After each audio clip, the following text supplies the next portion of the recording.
Bronny James isa na ngayon sa magiging sentro sa opensa laban sa Rockets. Curry nilabag pala si Kerr. Nag-drop ng one-word key kung paano matatalo ang Suns. Garland may reaction kay Curry matapos ang laro. At Chris Paul tinira ang Clippers. Papasok ang Los Angeles Lakers sa 2026 NBA playoffs matapos tapusin ang regular season na may record na 53-29 at makuha ang number 4 seed sa Western Conference. Ang kanilang makakalaban sa unang round ay ang number 5 Houston Rockets na magtatakda ng isang dikit na serye kung saan may home court advantage ang Los Angeles. Gayunpaman, sisimulan ng Lakers ang postseason na may malaking kawalan ng katiyakan sa kanilang backcourt.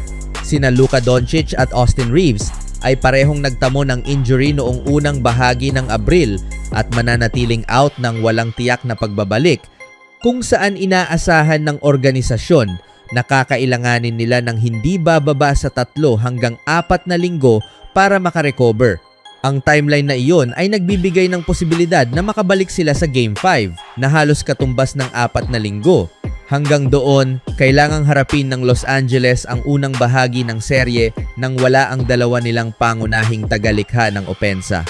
Ang kanilang pagkawala ay nagbubukas ng mas malaking oportunidad para kay Bronny James na maaaring bigyan ng mas mahalagang papel sa rotation habang inaayos ng Lakers ang lalim ng kanilang mga guard. Ang 21-year-old day naglaro sa 42 games noong regular season na may average na 2.9 points, 0.5 rebounds, at 1.2 assists habang may 40.9% shooting mula sa field at 38.6% mula sa 3-point range. Lumaki ang kanyang papel sa huling bahagi ng season, lalo na matapos ma-injure sina Doncic at Reeves. Sa huling 5 laro na wala ang dalawa, nagtala si James ng average na 6.6 points, 1.2 rebounds at 2 assists. Noong Miyerkules, nilinaw ni head coach na si JJ Redick na inaasahang magiging bahagi si James ng playoff rotation. Kailangan namin ng lahat ng tao para sa seryeng ito, sabi ni Redick. Kailangan niyang maging handa. Sa tingin ko malaki ang inimprove ni Bronny. May tiwala kami sa kanya. Sa shooting naniniwala ako. Malaki rin ang kanyang improvement sa depensa, lalo na sa body positioning. Ang serye ng Lakers laban sa Rockets ay maaaring magdala ng kapansin-pansing pagtaas ng playing time ni James. Noong nakaraang postseason, 4 na minuto lamang ang kanyang nalalaro at isang beses lang siyang nakapag-attempt ng tira sa 2 playoff games laban sa Minnesota Timberwolves. Ngayong taon, dahil kulang ang Lakers sa players, inaasahang mas lalaki ang kanyang papel habang sinusubukan ng Los Angeles na manatiling kompetitibo hanggang sa makabalik sina Doncic at Reeves. Ang Game 1 ay nakatakda sa linggo, April 18-19, alas 8:30 ng umaga sa ABC. Hanggat wala pa ang kanilang mga makakabalik na kakampi, aasahan ng Lakers si LeBron James at ang kontribusyon ng bawat available na manlalaro upang maprotektahan ang kanilang home court at makuha ang maagang kontrol sa serye. Sa ibang balita naman, sa nakalipas na 15 taon, maraming NBA teams at players ang naging biktima ni Stephen Curry. Ang superstar ng Golden State Warriors ay matagal nang nagbibigay ng bangungot sa maraming koponan tuwing postseason at ngayong gabi ay nadagdag ang LA Clippers sa listahan. Si Curry, nakagagaling lamang sa 2 buwang pahinga dahil sa injury sa tuhod, ay naglaro na parang dati sa panalo ng Warriors na 126-121 sa Los Angeles. Umiskor siya ng 35 points sa 12, 4, 23 shooting at 7, 4, 12 mula sa 3-point line sa loob ng 36 minutes. Nilampasan pa ang kanyang minutes restriction upang mapahaba ang season ng Warriors ng kahit isa pang laro. Matapos ang laro, inilarawan ng Clippers point guard na si Darius Garland ang husay ni Curry sa pinakasimpleng paraan. Ginawa ni 30 ang ginagawa ni 30, sabi ni Garland. Tahimik si Curry sa first half ngunit sumabog sa second half. Tumira ng sunod-sunod na mahahalagang shot upang panatilihing dikit ang laban habang sinusubukan ng Clippers na lumayo.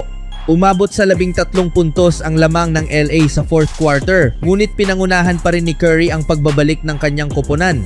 Sa kulang 1 minuto na lang, inilagay ni Curry sa lamang ang Warriors sa pamamagitan ng klasikong step-back 3-pointer. Malaki rin ang naitulong ni Al Horford na nagpapanatili sa Warriors habang nasa bench si Curry sa simula ng fourth quarter. Nakapagpasok si Horford ng 4 na 3-pointers at nagtala ng 14 points. Nagdagdag si Kristaps Porzingis ng 20 points. At si Draymond Green ay gumawa ng ilang clutch defensive stops sa dulo upang maselyuhan ang panalo para sa Golden State. Sa panig ng Clippers, si Kawhi Leonard ay naka-score lamang ng 2 puntos sa fourth quarter bilang bahagi ng kanyang kabuuang 21 points sa laro. Tinapatan ni Garland ang 21 points habang si Benedict Mathurin ang nanguna sa koponan na may 23 points. Susunod na haharap ang Warriors sa ikalawang play-in game kung saan maglalaban sila para sa number 8 seed sa Western Conference sa Biyernes ng gabi. Bibiyahe ang Golden State patungong Phoenix upang harapin ang Suns matapos matalo sina Jordan Ott at ang kanyang koponan sa Trail Blazers sa unang West play-in game noong Martes ng gabi. May isang simpleng susi si Stephen Curry para sa play-in matchup ng Golden State Warriors laban sa Phoenix Suns sa Sabado. Spoiler alert! Iyon din ang parehong X-factor na naging mahalaga para manatiling buhay ang kanilang season nitong Huwebes nang pamunuan ni Curry ang 126-121 na comeback win laban sa Los Angeles Clippers sa Intuit Dome.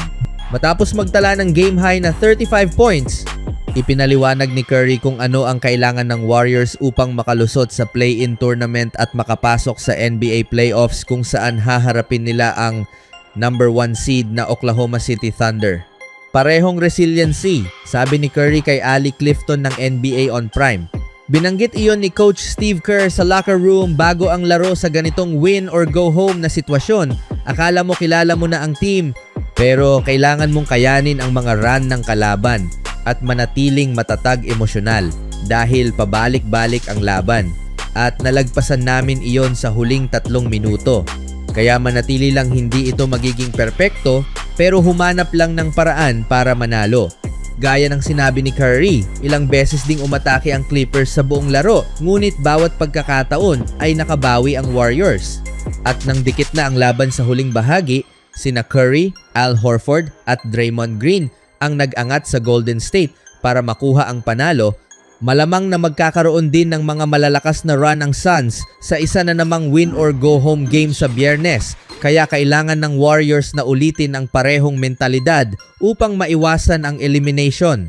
Ang pagkatalo ay opisyal na nagtapos sa season ng Clippers at tuluyang nagtanggal sa kanila sa laban para sa playoffs. Ito ang naging wakas ng isang magulong taon para sa koponan. Nakahanga-hangang nakabangon mula sa napakasamang simula, ngunit hindi nagawang kumpletuhin ang kanilang pagbabalik sa pinakamahalagang sandali. Ilang former personalidad ng Clippers ang dumalo sa Intuit Dome, kabilang ang future Hall of Famer na si Chris Paul at si Ivica Zubac. Matapos ang laro, si Paul na naglaro rin ng isang season para sa Warriors ay umani ng pansin dahil sa isang makahulugang post sa kanyang Instagram stories kung saan ibinahagi niya ang viral meme na "I stopped by one of my biggest haters' funeral today" nang walang anumang caption. Agad itong nagdulot ng reaksyon mula sa NBA fans dahil sa kanyang hindi magandang relasyon sa franchise. Nag-ugat ang tensyon na ito mula sa isang reunion na mabilis ding nauwi sa wala noong unang bahagi ng season. Pinirmahan ng Clippers si Paul sa isang 1-year deal sa layuning matapos niya ang kanyang karera malapit sa kanyang pamilya sa Los Angeles, ngunit tumagal lamang ito ng 16 na laro bago siya pauwiin ng koponan dahil sa mga ulat ng hindi pagkakaunawaan sa kanyang papel at alitan sa head coach na si Tyronn Lue. Kalaunan, nailipat si Paul sa Toronto Raptors sa isang 3-team trade bago i-waive at pagkatapos nito ay nagretiro siya matapos ang 21 season sa NBA. Sa kabila ng magulong pagtatapos, nananatiling isa si Paul sa pinakamahalagang manlalaro sa kasaysayan ng franchise. Sa kanyang unang stint sa Clippers mula 2011 hanggang 2017, naging bahagi siya ng tinaguriang Lob City era kasama sina Blake Griffin at DeAndre Jordan, kung saan pinangunahan niya ang koponan sa 6 na sunod na playoff appearances at nakakuha ng maraming All-Star selections.